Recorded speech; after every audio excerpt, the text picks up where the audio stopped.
na Manjiche Darito. Badala ni mkatwa.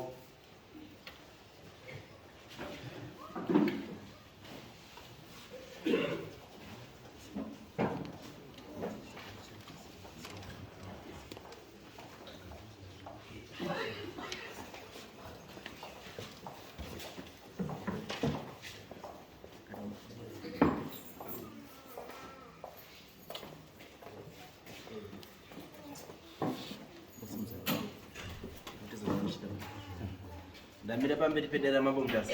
Ndamira pamberi pedera mambo mutasa. Zvezo ndizvo chokwadi. Zvezo cheta ndizvo chokwadi.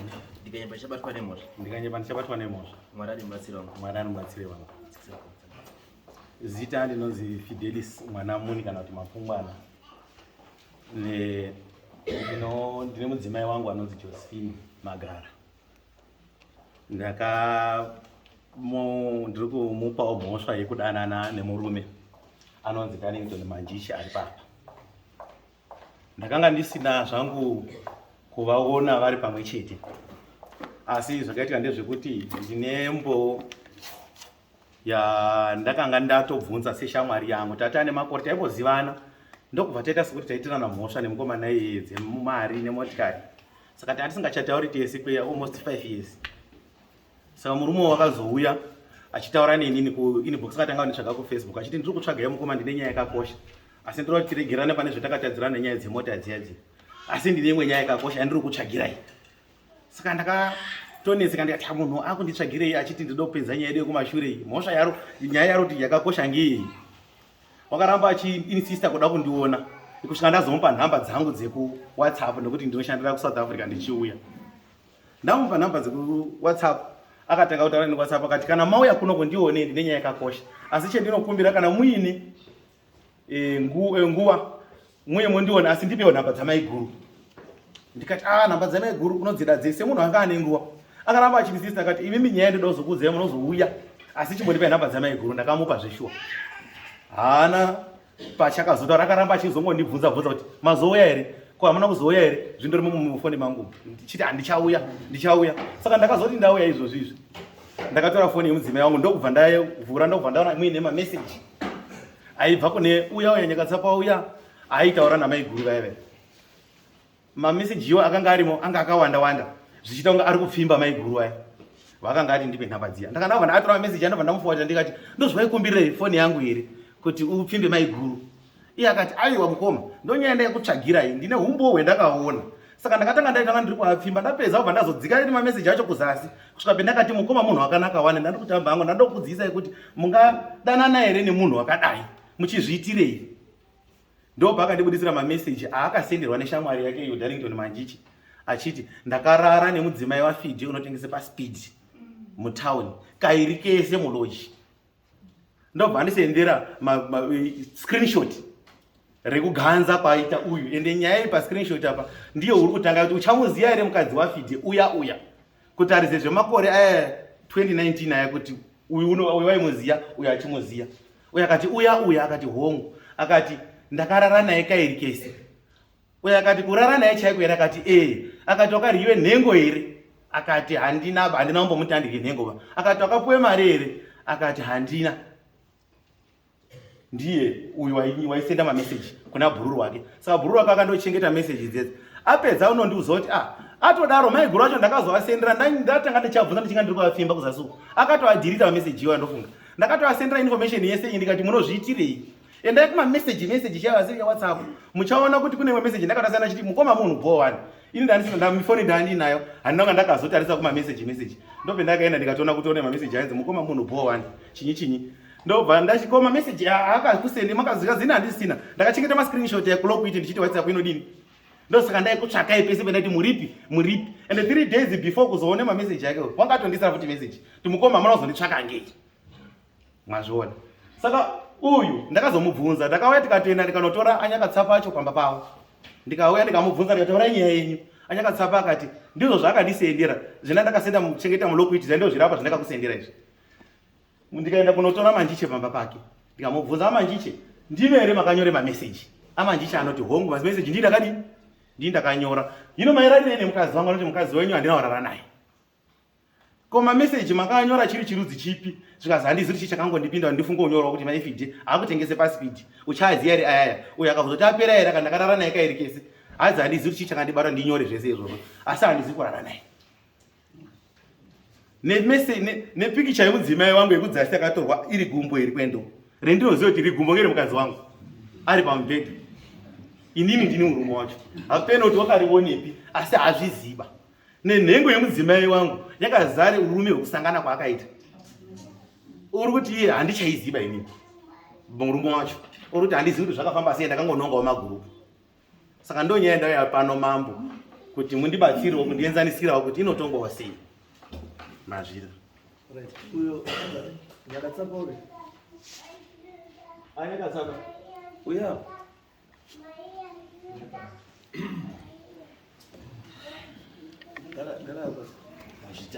manjichi zvimwe zvacho hazvidi kupedza nguva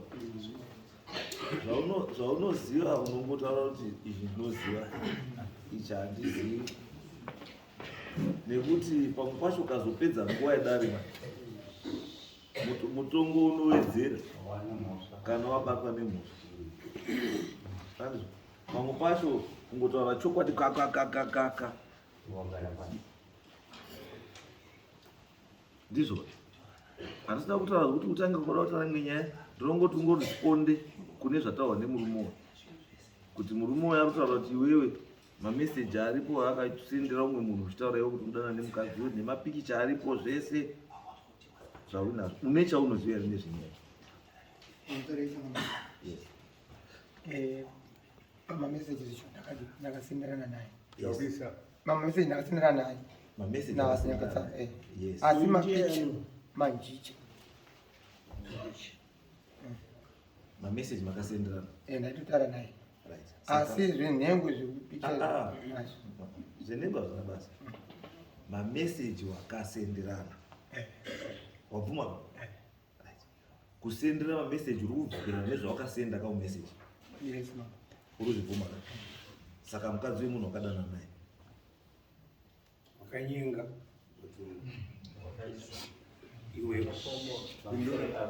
azvikurara naye hangu handina asi mameseji zvekurara naye handina kurara naye asi meseji ndakasina ichitaura nanyakatsapa aiwa petinamubvunza shamwari wanzi uchanambira usapedze nguva chete yes or no ndozvatinoda vanositangamira apedze nyaya machinda munozopindirai ndikuti shamwari nyaya yetikutaura iri very simple mameseji ndiwo wakanyora andizvo uchinyora mameseji uchiziva zvauri kunyora handiti saka pauri kubvuma ndepekuti murume wemunhu mukadzi wemunhu waidanana naye asi chausina kuita kurara naye taura nemazwi ako uda kuzwa mazwi ako meseji ndakasenda asi zvokudanana naye handina kudanana naye aiwa meseji wakasenda saka reason yekusenda meseji yako yanga iri yechii handimbozivi chakamboitika haukuzivi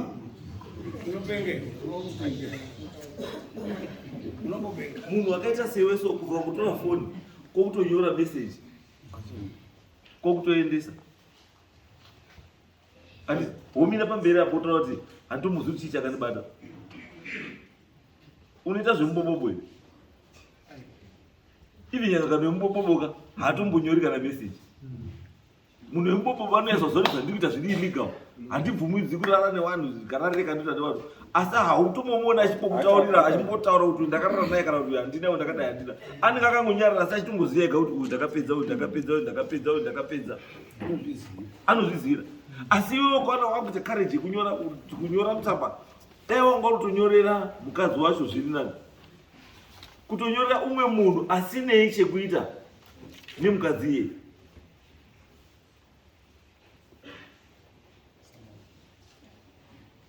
ndizvo chandainoda hangu sitereri chekuti meseji wakadini wakanyora ndii meaning kuti izvozvo chega kutotaura kuti waidana nemukadzi wemunhu mukadzi sumuka Agasagara. Mira ipo pa. Uyu munomuziva? Ndomuziva. Kuzivana kwenyu kunotangira papi kuchigumira papi? Kuzivana kwangu nemurume uyu kunoziva kunotangira pakunge mbenge tichishandidzana nauyu mushandi mungati ndiwo mungezi wake. Uyu anga ari dhiraivha weuyu. Ndomuziva watakaita nababa. Ane nguva makore kumashure. Kumashure. Okay. Vamandozivana zvandopera zvakadaro. Takambofambidzana nobva mota yacho yataishandidzana nayo nobva zvangopera. Zvangopera. Uyu akambokufimba here? Uyu murume anambobvira andipfimba. Anambokufimba here? Hamuna bvira mambodana naye? Hatinambobvira tambodanana. Hamuna? Handina. Okay. Akambokusendera message? Message anongobvira akandisendera. Pane akambokusendera message? Bati? Pane here akambokusendera message? Message yekupfimba murume uyu akagara pandi akandisendera. Ndo akakusendera? Right. Akusenderai vamadini? Murume uyu akandisendera message achindipfimba. Achindipfimba ndobva ndakati bamunini mukadaro here kupfimba inini ulezi wenyu taishandidzana mune zvakanaka wani. Ndobva anditi aiwa maiguru mubva mandirambawo mamuri kudanana namanjiche wani saka inini muri kubva mandirambirei. Ndikati manjiche upi? Zvikanzi manjiche umunoziva vekare yenu. Ubva andisendera mameseji ekukurukurirana kwavava vachiita vari vairi. Ndikati ndo zvamamutaura namanjiche pamusoro pangati ndobva atosenda namapikicha acho zvikanzi mapikicha anzi ngenyu. Ndikati bamunini handizvizivi zvomuri kunditaura. Zvikanzi ndo zvaatotaura manjiche. Ndikati iwe ndipe nhamba dzake ndikufonere. Abva atondisenderawo nhamba dzedzi. Ubva tamufonera manjiche. Ko manjiche ko ndeipi yauri kuita nanyakatsapa zvekuti ungabva usenda kutoti wakadanana nenini? Takambodanana here? Ndakambodanana newewe kuti utaura zvokuti takatorara tese kuloji yekudowntown. Takamborara tese kupi? Zvikanzi handizvizivi. Vhinoda kutomufonera tomuti iwe chii chauri kudini chauri kuita? Ndikati aiwa asamudarozve murume wangu toda kutomutaurira pane zvomadini izvi pane zvamaita izvi. Murume mukava kamutaurira here? Murume handina kumutaurira. Sei? Tatisiri kuwadzana mune zvakanaka. Ndokumbirawo changamiri kuti ndipo pane pandinoda kumboona. I think mazuva muchitaurwa anzi tinodhira nenyaya dziri chii dzamangarwa chete. Dzimwe dzese kana paine dziri kuseri dzisina zvadzinotibatsira panyaya iyo hatinei nazvo. Inini pangu pandinoda ndati mataurirwa imi mukadzi wemunhu akawimbika. Wataurirwa iwe kuti pane murume arifamba ari kuti akadanana newe atone nemapikicha ako egumbo rako anotoziva gumbo rako kutsvuka kwarakaita. Handiti pakatsvuka unopaziva, pakasvipa unopaziva, pakakora unopaziva, pakatetepa unopaziva. Wobva asvika pekutora pikicha yegumbo iroro.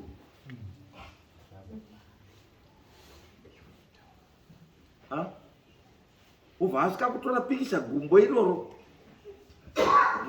Munomodhela here? Tingati pamwe pamaita modeling pamwakaritora muita modeling pastage. Munomodhela here? Handimodheli changamiri. Saka gumbo wakarionepi? Mapikicha aya uyu ndiye anoziva kuti aikasenda izvozvo nechinangwa chei. Hazi mwiri wangu murume uyu. Murume wenyu wati pikicha yakasendwa namanjiche yegumbo igumbo renyu chairo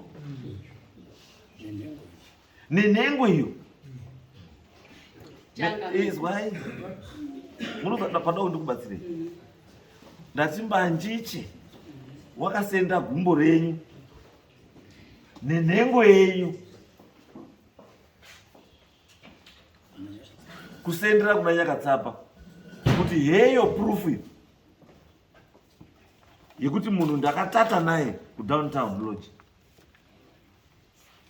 Murume aibva atarisa, aibva aonawo zveshuwa kawanga kenyu keleft karipo, pachitsizino pakakengwa paripo, pachidya pakasvage airi paripo. Aibva ati shuwa igumbo remukadzi wangu. Mubvunzo wobva wachiuya saka manjiche gumbo iri wakarionepi?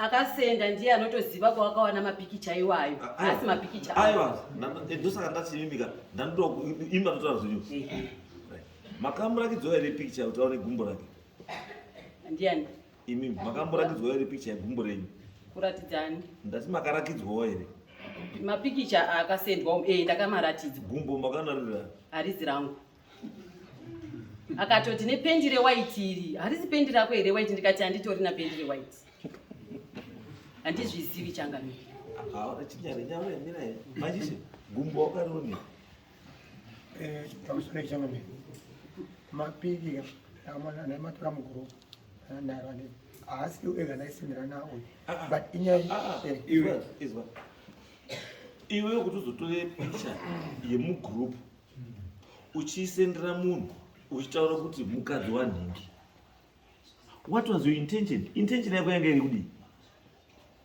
What was your intention? Kutora iwewe gumbo riri mugroup woriti ndere mukadzi wemunhu uchisendera umwe munhu, wangoda kuedza kuprova chii? Kuti wona shamwari kana uri kuramba iwewe kuti munhu ndomuziva iri kagumbo racho iyi kanhengo yacho. You wanted to prove a point. Wakatora mgroup ripi? Wakatora mgroup ripi? Yakanzi what property? Ndikati nditsvagire what property iro gumbo iro unonditsvagira izvo. Tinazvo panapa zvese zviri. Ndirakidze gumbo iro paukaritora pahot property pavo. Ndirakidze. Foni yangu ya dona.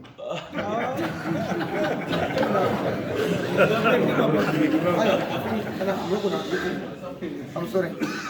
Foni yana shikanza ninda bakubasa kwa gari. Foni yangu haishichaji. Foni ya dona. Saka foni yana niko na. Sekuti makupi kanena. Ndakubvunza mubvunzo wani wasina wapindira. Ndakubvunza mubvunzo wekutanga wasati wapindura. Ndati kusendera mukadzi ivi nyangwe gumbo iroro wakaritora muhot property, asi uchisendera umwe murume uchiti igumbo remukadzi wanhingi. What was your intention? Wanga uda nyaya yako wanga uda kurakidza chii? Tati alright, harisi rake. It's okay, fine, harisi rake. Asi intention yake yekutora gumbo risiri rake uchisendera munhu uchiti gumbo rake. Intention yako yanga iri kuti munhu ati chii? Wangoda kuti umpe pfungwa dzekuti kudii? Aiwa. Ndikukolo chati ndinongopenga. Was the reason ka hapana. Because ungapinda mhot property and why iye? Why iye mukadzi uyu? Why wakasiya mahuri ese ari mumabhawa ese aya newakadzi wamwe vanhu wese wakazara mamutani meso? Uibva wangoti gumbore uyu ndeiri. Why? Chawakanyanya kufarira pagumbo rake chii?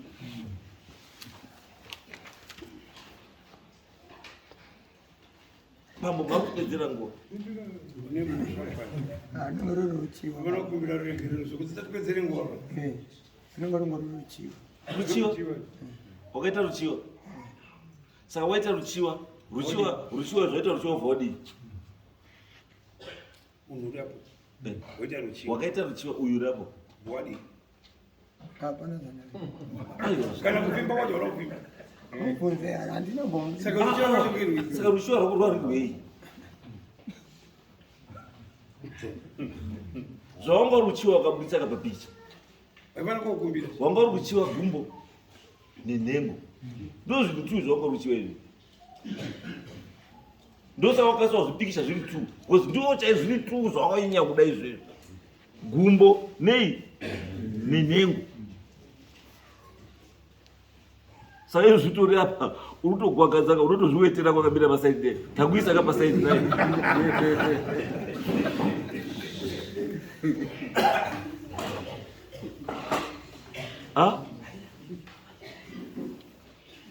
Tabva tachikumisa pasaidi nenjuzu yako yawanga uri kuyewa nguva nenguva uchadza kurara iyo kairi pasaidi nayo. Saka uri kuzwa sei? How are you feeling? Huh? Uyu sio? How are you feeling? Ndiye kausendera mapepa newspaper kuti ndikumo rake ndinoriziva nenhengo. Iwe shamwari kana paine chinhu chakakosha pamukadzi inhengo yake. Wazizwa?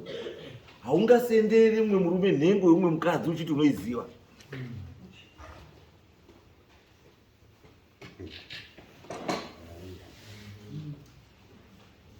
Because nyaya iripo ndeyekuti ka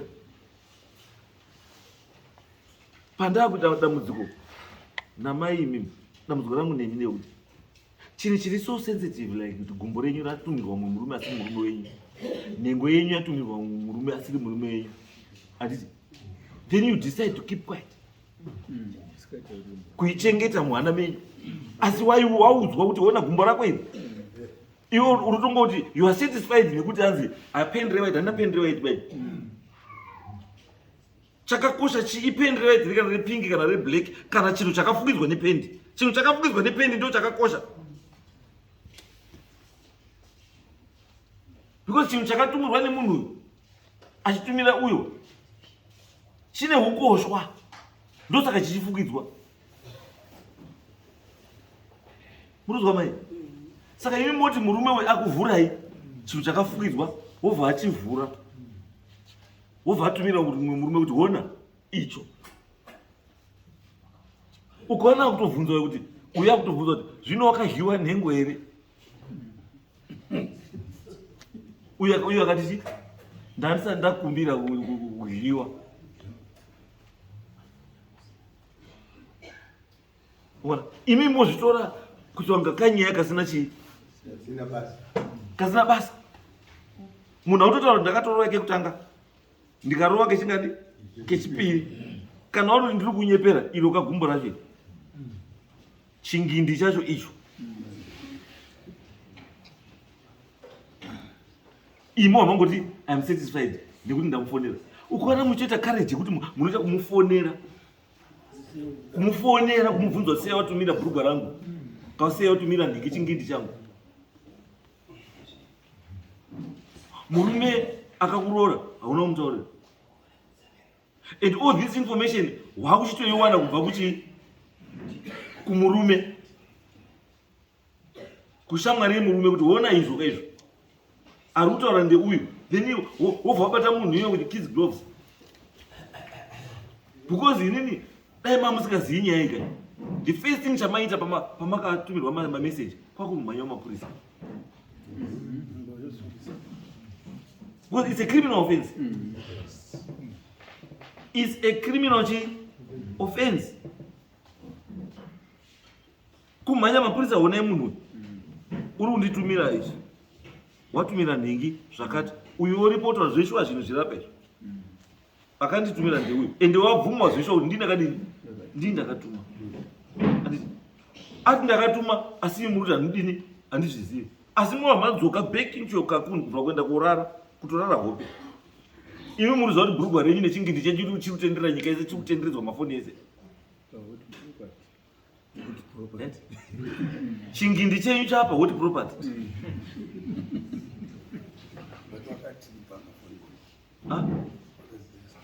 Alright. Pamakamufonera uyu manjichi wakati akatanga kuramba kuti handina kumbokusendera, handina kumbombengera. asi imini proof yezvinhu zvakasendwa munayo. Ehe, ndikazotomusenderawo kuti izviona izvi kando zvanga uri kutaura naye, ndokazoti ndizvo zvaita izvi vhini izvi. Asi chii Ndo zvaita izvi vhini izvi. Statement yekutaura kuti chii? Statement iyoyo irikutaura kuti chii? Kana chiti vhini ndizvo zvaita iri kuti chii statement iyoyo? Vhini wandidini? Wandifumura. Handizvo? Ende kutaura kwakaita kuti vhini ndizvo zvaita, handitika imi ndozvamanyarara. It means kuti zvinhu zvasendwa kuzvacho izvo imimi maizviziva, ndo zvakuti imunyarara. Because hamungatauti vhini ndizvo zvaita, handitika imi mobva madini. Vhini is secondary. Vini ana basa. Uyu munhu wacho wamutokomunikera naye utotaura kuti Vini ndozvaita. Andika makutotanga musina basa naye.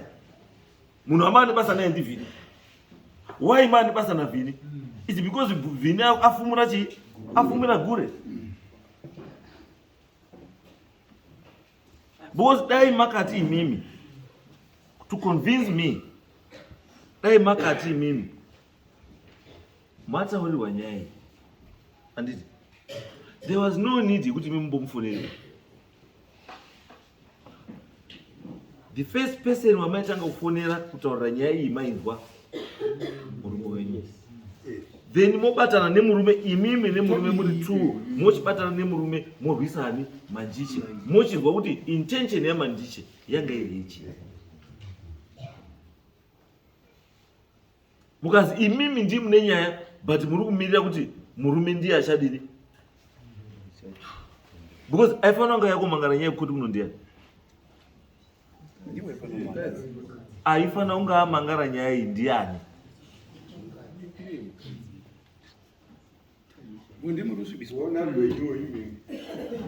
Aifana kuya kumangara nyaya ino kuno kudana ndiani. Aifana kuya kumangara nyaya iyo iyi ndini kwamuri ndichinangara. Nyaya iyi Manjiche ndokumbirawo kuti ndimbotsanangura pane pamwe. Nyaya iyi Manjiche anoziva maitiri akazviita kuti sei akatora mapikicha nekusenda mameseji handiti achisendera shamwari yake pamusoro pangu. Foni ndakauya kutorerwa pabasa pangu nemudzimai wababa wemurume wangu. Vatora foni pabasa pangu obva atafonerana nomurume wangu agari kuno kwatogara kuSouth Africa.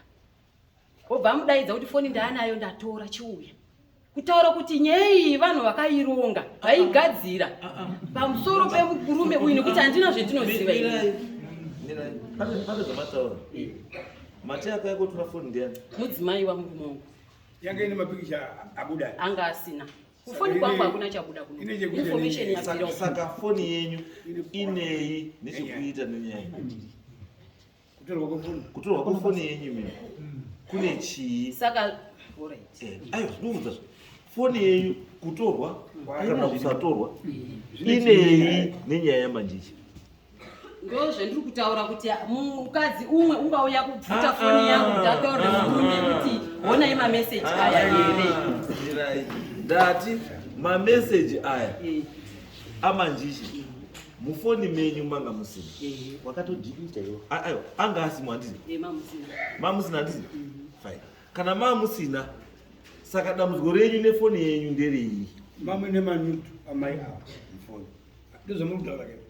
Munomotorwa mapikicha munoziva zvakaita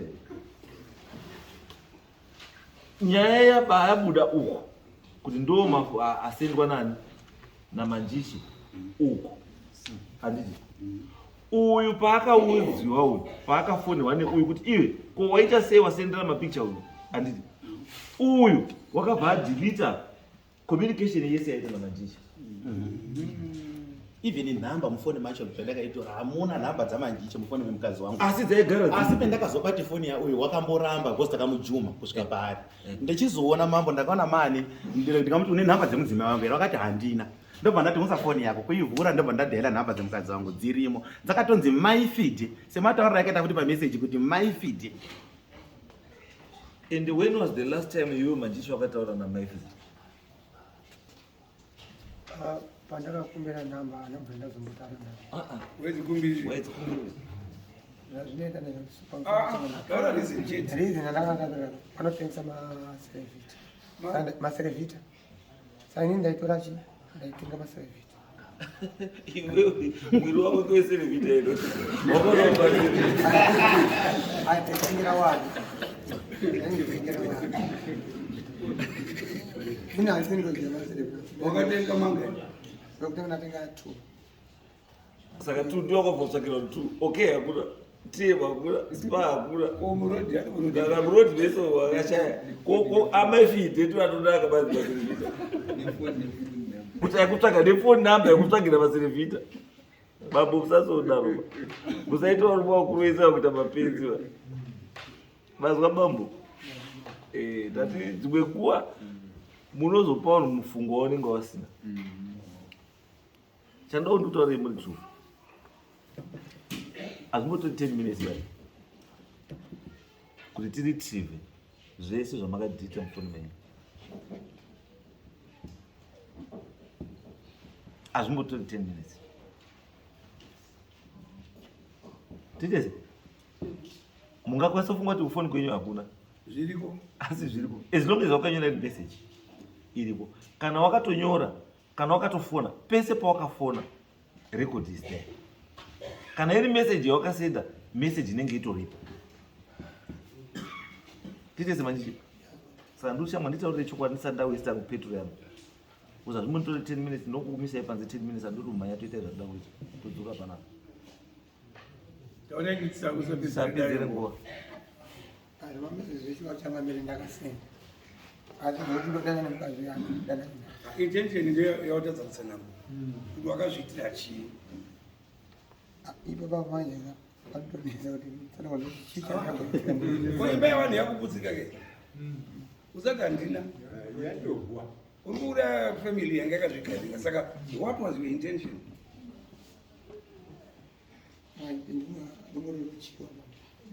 Ruyo zvinopfimba kana mukadzi saka nyaya yako yekuti uda kutenga maservito ako wangorifoswa maservito kuda kuti aone kuti une mari wachicha $20. Because it doesn't make any sense. You're wasting our time. You're wasting our time. Taurai nyaya yenyu apa guys, tipedze tiende mberi. Because you can't tell me kuti iwewe nhengo yako yatumirwa pafoni, gumbo rako ratumirwa pafoni, then that's an direct inini. Anditi pauri, you keep quiet. Kutanga pasina chaitika. Iwe wotora nhengo yomunhu umwe, mukadzi umwe, woendesa osendera kuno umwe munhu. And what I understand ndakabatwa nechipaparadzungu. Mameseji usenda ndakazi asi nhengo andina nhengo nepenzi. Nokana malisti zvanditaura. Ndosaka tati intention yako kusendera uyo yakanga iri yei. Uyo. Inyaya yekuti handisi kuti ndakamushayishira kuti chii. Nenyaya yekuti kama meseji zvinhu zvandati nechitaura naye akana una awa chiti zvese ndaudzwa nemanje ndimandichi. Aiwa. Iwe andikamusendera. Ndoza tukubvunza tukaimusendera kuti adii. Wadi uzvinyarari. Ane moso chana. Tati waimusendera kuti adini. Ndopane nyaya ipapo. Wanga uchisenda kuti adii. Ndopane nyaya ipapo. Izwa taurai zvekudhiraivhira motikari zvekuti mari yauya here petrol yakwira yadzika dhiziri radai nhasi chinja rupinda kuharauni ndine hiring mapurisa ari pakati gura $5 chakati isoso handizo izvozvo ndo nyaya dzenyu noti nyaya yekutumira munhu picture yebhurugwa remukadzi wemunhu negumbo remunhu on top of that ubva totaura kuti rano ndakatorowa kairi kudowntown lodge because ukona zvakuti chausiri kuona iwo chinhu chiri very simple unoti padzimwe pfungwa dzekudowntown lodge ka haisi kubritain ka we can go there and take it totowana marecords anenge aripo totopiwa marecords dzeswa mandishi musi wakati panapa ukarara panapa mazuva ano nyika yangwara kune makamera egure tinongonoretriva makamera ezuva iroro totoona kuti pawakapinda ipopo nguva inani urizwa mandishi nyika yangwara urizandora nyika yangwarisa saka hauna zvaunongoitira kuti azi ndakangwara ndakadai hauna kungwara wakataura wega nemuromo wako you are not forced by anyone kuti sendera munhu message you are not forced by anyone kuti senda message yakati hauna kuforce the intention yekuti wakasenda wega pasina kufumanikidza it means kuti munhu uri munhu angaruzive zvaangari kuita ende uri munhu angaine chokwadi nezvaangari kuita unomwadoro wakasenda wakadhava uitaziva dandiniwe ndekutoregeza nemukadzi wopuwa mutongo ndachangamire nyaya dzinoenda mberi kwese tiri kutenderera iwe uri kuti handaubatwa but evidence yako ka iri kukunongedza kuti une zvinhu zvazvisina kunaka zvangoita nemukadzi wemunhu and intentionally wakada kudestroya marriage yemurume nyama yako hapana motive yako but I think to go forward unofanira kukumbira kuti dazviende mberi uri benzi wazwa But inini chekutanga chakauta one people must learn. yeah kuziya Zoti chakashata chakanaka and people vanofanira kuziva mutemo kuti mutemo unoti chii. Zvawakaita zvekutisendera zvinhu manude pictures nechii ukaverenga mutemo munyowani uripo izvizvi unokutaurira kuti cyber crimes that's a cyber crime. ndotomina mukati Handiti izvozvi murume ndakuchiti murume iwe mukadziwo endawo ripoti mumapurisa wachibva panapa kuti uyu munhu akasenda message kune munhu achiti nhengo yangu ichi yangu without my permission, without my knowledge. Uyu enda wamusungisa ndipo ndoda ndizive kuti maidanana here kana musingadanani. Enda wamusungisa nhasi ndikutoda kuzwa mangwana kuti wamusungisa wanyoresa criminal uyu kuti akatora nhengo yakutenderedza pasocial media achiti ndeyangu negumbo achiti ndezvani ndezvangu apwanya marriage yangu because of that. Enda wamusungisa. Asi iwewe manje nenyaya yekuti watadza kuzvidefenda kuti utaure kuti zvishwa mukadzi wemunhu wakaudana naye ndikapakadana naye, asi malidzi aripo arikutaura kuti zvishwa une zvaunoziva maererano nemukadzi watanisha image yemukadzi, watanisha image yake, imozva dzako edzoina zvine mukadzi, asi nemurume une mhosva yekuti you failed to defend yourself kuti wanga usikadana nemukadzi wake. Zvatatadza kuita muno muchete ndechekuti mukadzi tatadza kuti atitaure chokwadi chekuti angaudana nemunhu aenda kuche kudefensive mode, but tida kuitsvaga yemukadzi iyi haisati yapera manyaya nhasi chamboita first part chaita imwe second part taita mainvestigation tapedza taona kuti relationship yanga iri peri kana papasina. Asi nhasi zvatiri kuda manje ndezvekuti imi mai chiendai moripoti kuti uyu murume akatanisha image.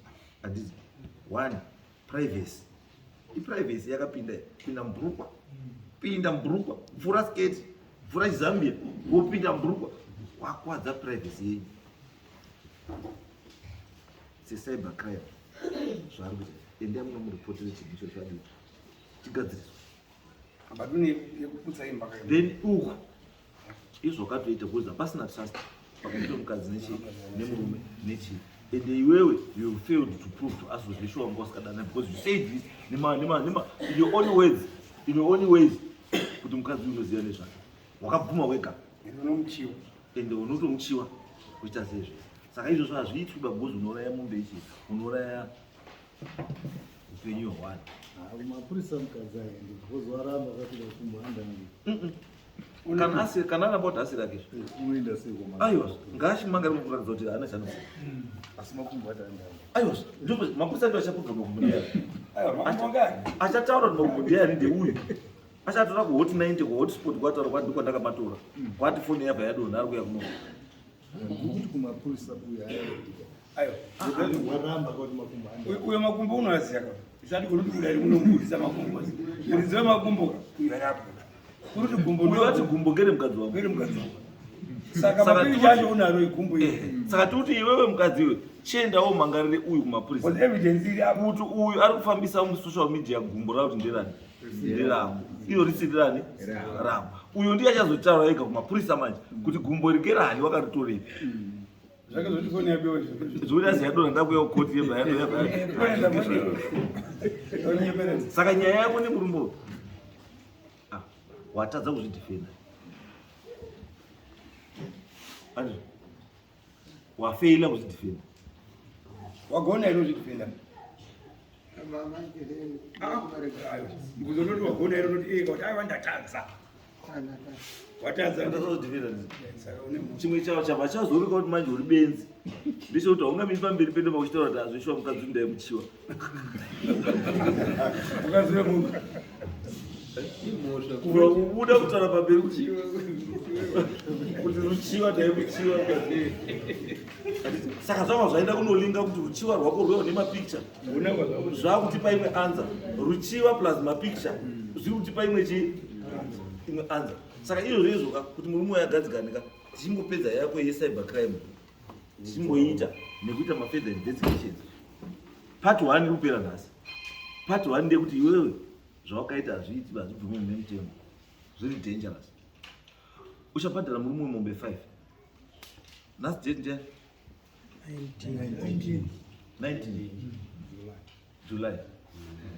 By 19 August unofanira kungabhadhara 2. Kana usina mombe 2 izobhadhara 350 pamombe imwe chete, then dzimwe dzacho patinosvika November dzinofanira kunga dzapera. unobhadharira pamamombe Iyi asapano. ndo nyaya yekutanga iyi iyoyi yekuti wakonzera Mushaya mombe. kukanyika kwemhuri, washaisha zita remunhu musocial media, waita sei zvakawanda zvaurikuita nekuchiwa mukadzi wemunhu. Kana bhaibheri chaiyo rinotaura vanhu kuti ukachiwa wafanana nemunhu wadini apomba. Nokawakamira pamberi pemisoro yese yauri wese kuti mukadzi uyu ndamuchiwa, tabva takumisa kapasaidi naye uyo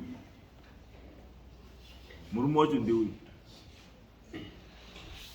Mombe 5 19 August 2 dzinofanira kunga dzabhadharwa or equivalent ne350 pamwe. Then part 2 tinoda kuita mainvestigations edu necoordinate nation nechii zvatakuita, tichakudaidzai maemi tapedza Muri kugara mese hongo. Saka mai munofana kubhadha, munofana kuripa. Hatisi kugara tese, ari kugara nemudzimai wako. Makadzoswa kumberi. mirai Imaiyo.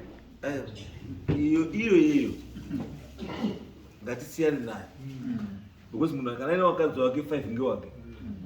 Asi une mhosva kare kumurume.